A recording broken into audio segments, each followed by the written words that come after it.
Hey everyone, welcome back to my channel. It's Nina Noir.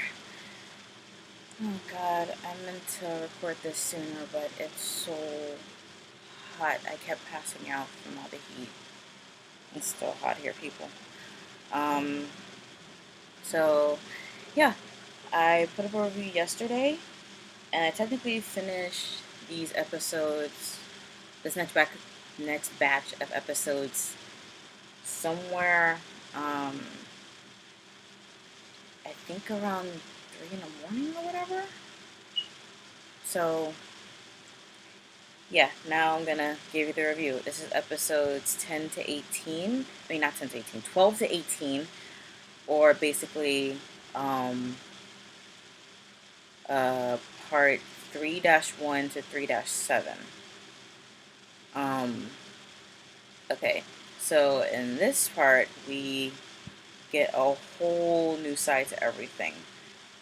Um, we also get another flashback about, not a flashback, but a small truth about Beatrice. It turns out that the family suspected her of being on the island like 30 years ago because apparently she was Kinzo, the head of the family, the head of the Ushiromiya family, his mistress after he summoned her. Um, we also see Beatrice as a young human girl who is also met by the previous Beatrice, who, plot twist, turns out to be the elderly maid Kumasawa. That I was not expecting. I mean, the only way we found out about this is because Beatrice uh, summoned the seven stakes of purgatory to attack Kanon and Shannon to kill them as sacrifices after she has killed Kinzo by burning him alive. Um, Kanon and Shannon put up a good fight, but they're ultimately overwhelmed, so they're euthanized by Genji.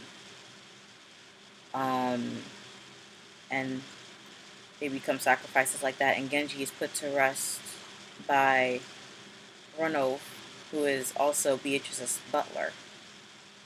But getting back to Beatrice's past, I'm sorry I did like the whole jump thing.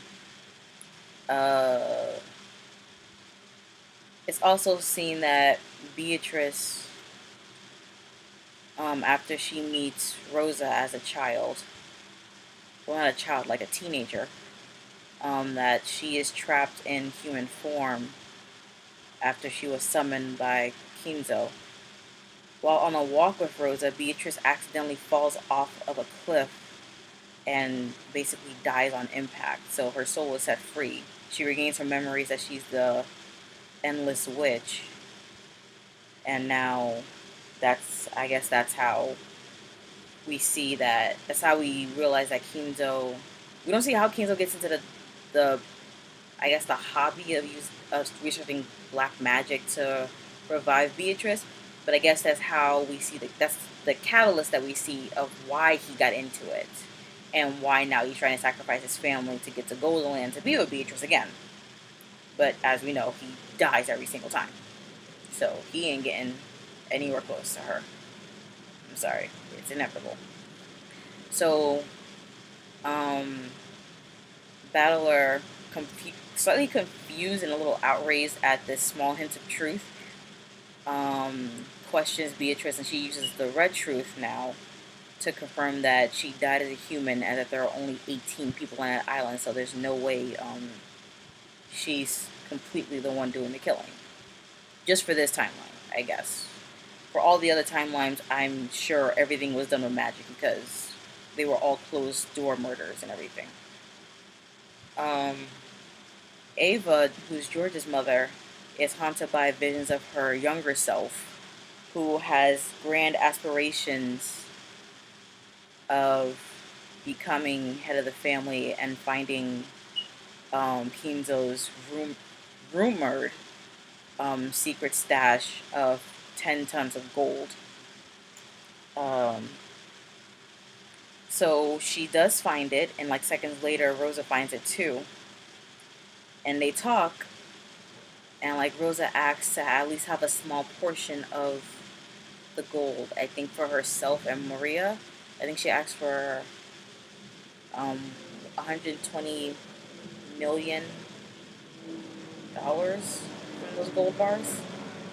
But the younger version of Ava, who we kind of see as like hallucinations, like is fully manifest, and she does not want to share it. Like she literally says she found it, so she's now the head of the family. She has no intentions of sharing that gold with anyone else. So Beatrice acknowledges Ava, the younger version of Ava, as the next head of the Uchinomiya family, and takes her to the Meadow World, where younger Ava also succeeds Beatrice as the next Beatrice, now gaining the title of Ava Beatrice.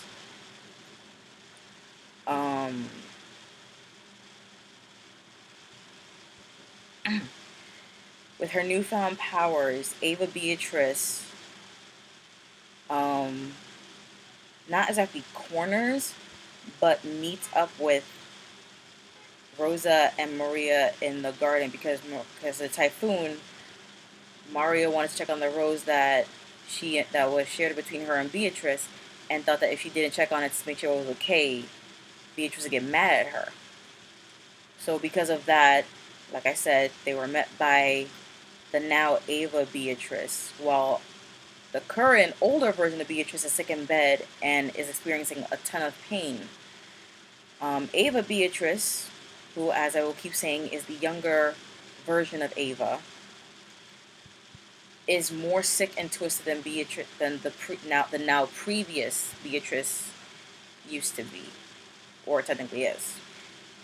Ava Beatrice not only gained the title of the Golden Witch, but also the Endless Witch, which, like I said in my previous video, I believe, is also Beatrice's title, or was, until she had someone else succeed her. With her like I keep saying, with her newfound powers, Ava Beatrice now tortures,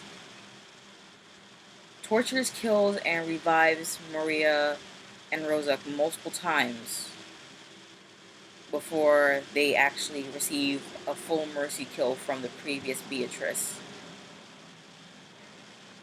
But before giving that mercy kill, Beatrice actually took delight in seeing her successor use her powers in this way.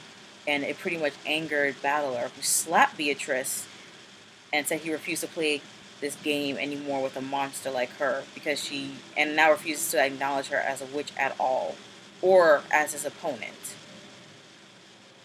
Saddened by this, like I said, Beatrice gave Rosa and Maria the mercy kill.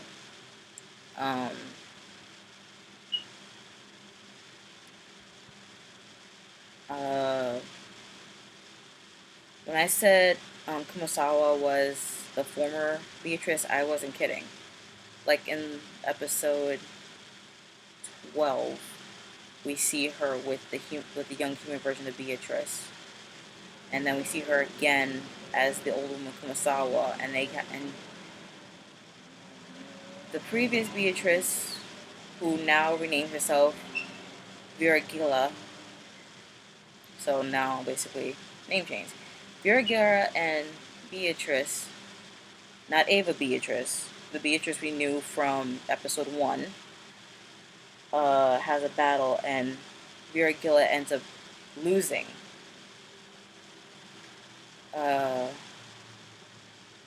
So now Viragila becomes an ally of Battler to give him advice on what to do and how to solve these murders and everything.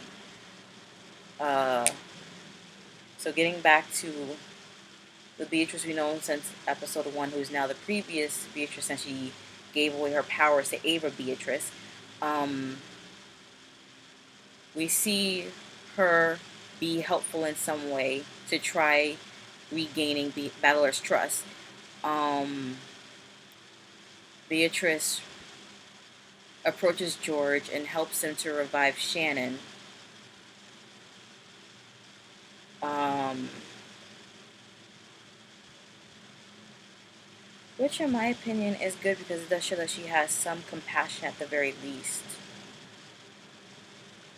But before we see all that happen, Ava Beatrice uses two of the 7 sticks of purgatory to try killing off. Let's see, who was it? Ava Beatrice tries using the 7 sticks of purgatory to try killing off Rudolph and Kyrie, who are Battler's father and mother-in-law. I mean, not mother-in-law, father and stepmother.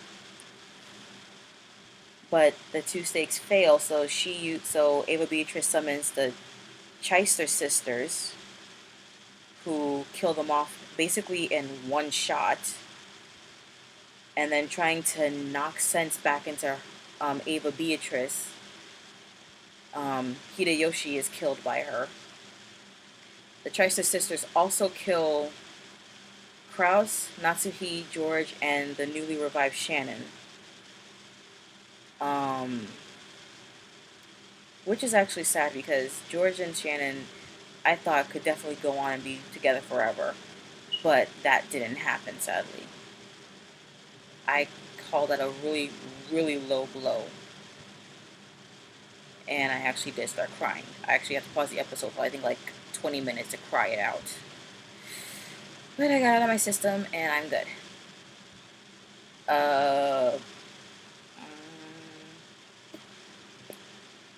Sorry, brain fart. I'm getting everything back now.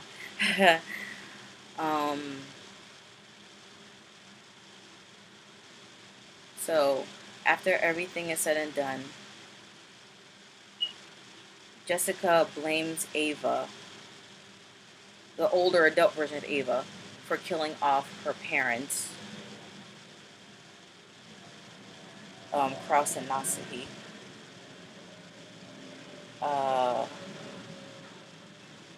And in a panic, Ava shoots the gun she was holding, and the muzzle flash blinds Jessica.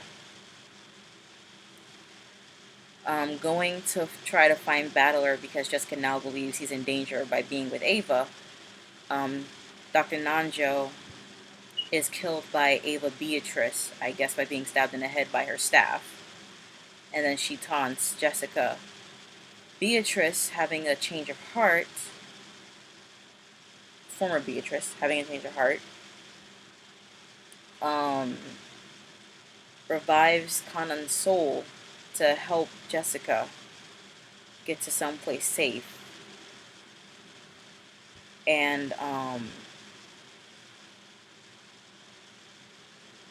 Viragilla, at some point, a little before this point, convinces Beatrice to play the game again and change her ways to gain Battler's trust again. And that's why she becomes helpful. And I do think we do see some sparks of love between Battler and Beatrice, because I looked up Beatrice and like some of her background, and something surprised me. I guess it's either in the manga or in the game, because I don't believe they definitely don't show this in the anime, but Battler and Beatrice are husband and a wife. And Battler is a sorcerer. Yeah, I think it's time I find the games and play them so I can know how all this pans out. Anyway, getting back to everything. After trying to help Jessica by locking her in a magically sealed room, Beatrice is attacked by Ava Beatrice and almost completely killed, but she's saved by Battler, who now has said that this game is between him and Ava Beatrice, and uses the help of the former Beatrice and Viragilla to decipher all the murders, and now comes to the full theory that Ava, the older adult version of Ava, is behind all the murders. So, seeing that Ava Beatrice wasn't going to give in without a fight, the former Beatrice said that she would use Red Truth to completely deny the existence of witches, which she does, and it destroys her, Ronov, Ava Beatrice, and Viragilla. And I guess it kind of saved Battler. Well, it kind of saved him in the meta world because he tearfully watched her do it. In the physical world, Ava kills Battler and Jessica and leaves the island to live in comfort with those 10 pounds of gold.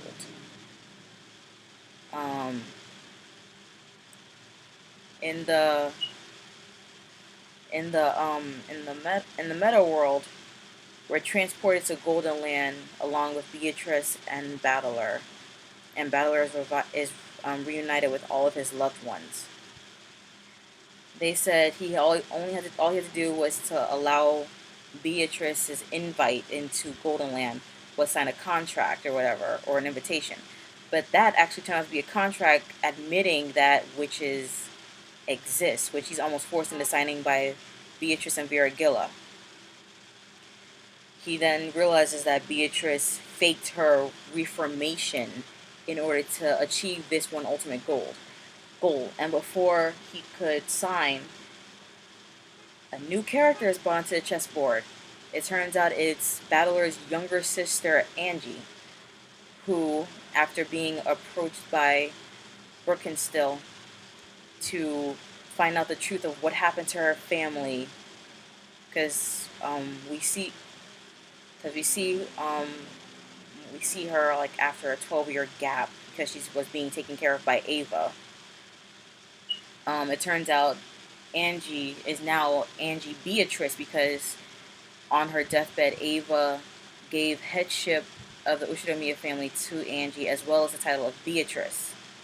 But there has been a complete hate relationship between Angie and Ava for 12 years now, so she kind of had no choice but to accept the title, but she really didn't want to. But like I said, after being approached by Birkenstill in order to find out the truth of what happened to her family, Angie became Angie Beatrice and was tossed into the fray, and now a new game is about to begin. So, yeah, that's episodes 12 to 18. So 19 to the final episode should be the final game between between Beatrice and Battler, and now Angie Beatrice.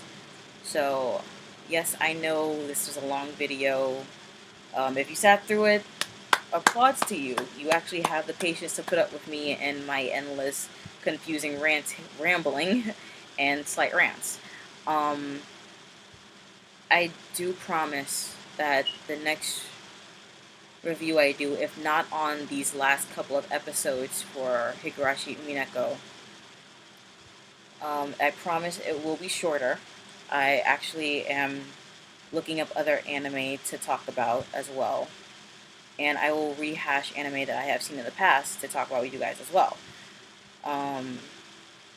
So I hope you like this video. Leave your comments down below if there is anything I missed. Subscribe for more content. Share this video around, and I'll see you all in the next video. Luna out.